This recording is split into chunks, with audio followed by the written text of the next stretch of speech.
Elementary D. Miss Lucy here to read to you guys. And I wanted to read to you because this is chapter 9, and the name of this chapter is Super Fudge. So it must be interesting because it's the name of our book, okay?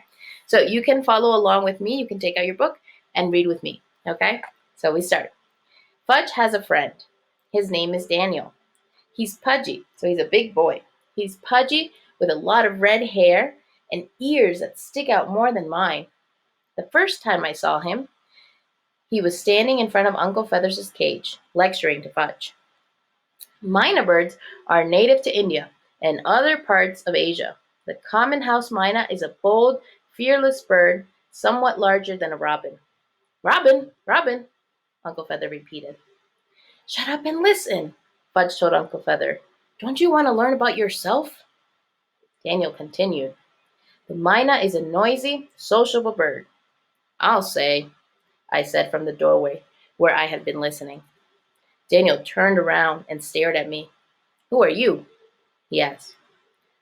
Peter, Fudge's older brother, I told him. Who are you? Daniel Mannheim. I'm 6. I live at 432 Vine Street. You want to make something out of it?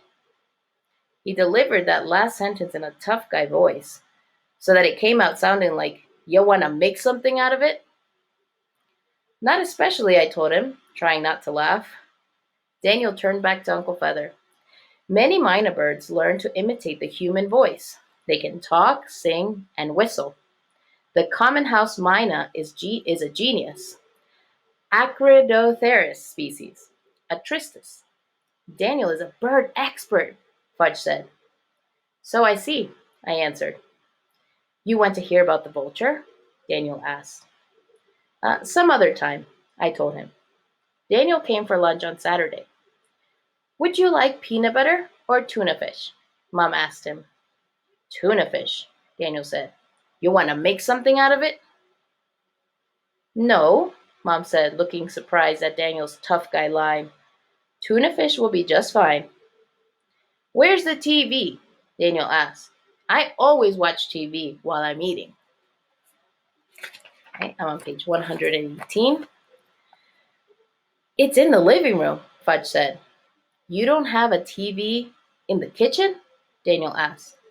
No, Mom said, we don't.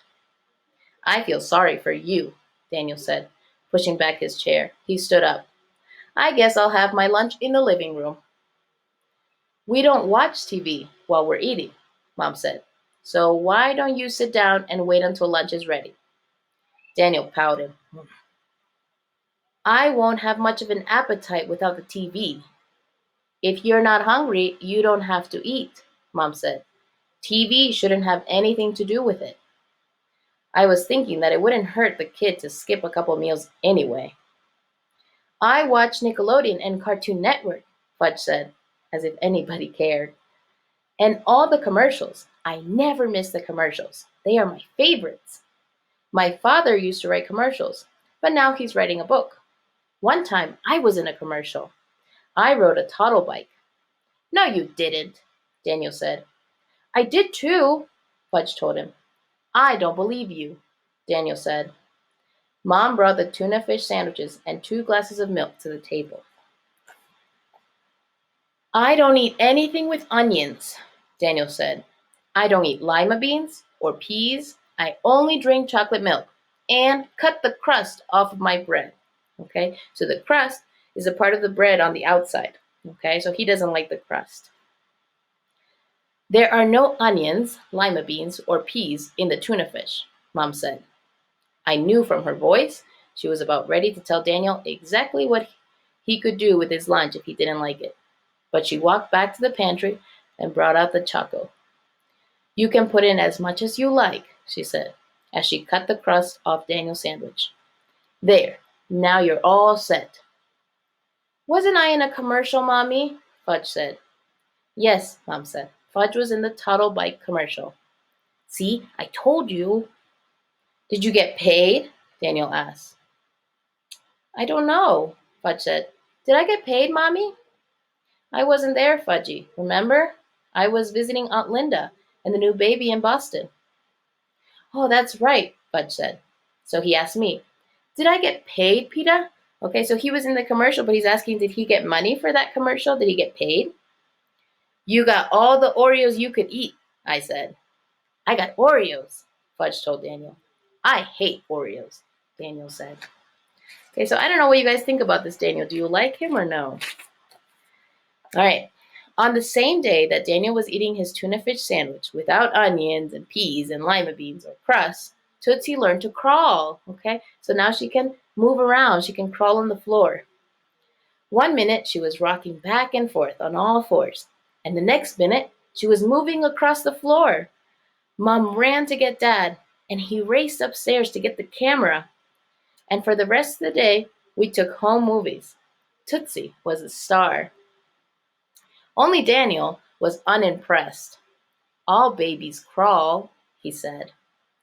After a week of crawling, Tootsie became an expert. She could move so fast, it was hard to keep up with her. Not only that, but she learned to pull herself up to a standing position. So now Tootsie can crawl, and she can also stand. You couldn't leave anything around her anymore. Whatever she found went straight into her mouth. And she found everything from crayons to spools of thread, from Lego toys to Dad's notebook.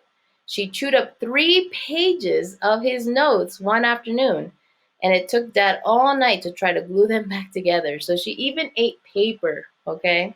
So you need to be careful with babies. Mom and Dad decided to baby-proof the house. They removed everything that Tootsie could possibly reach, things that Tootsie could take.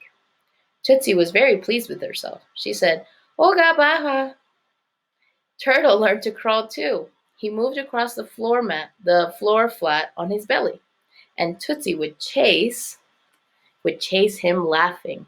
Okay, so that we're gonna stop right there because tomorrow we're gonna read the rest of the book. Okay, so I want you guys to go ahead and in your notes, we're gonna do new vocabulary that we don't know, and we're gonna write important details. Okay, and any questions that you have. Remember, I wonder and I notice. Okay, so you're gonna be taking notes from the pages that I read. All right, Elementary D, I miss you guys, and good luck on the assignment. Bye.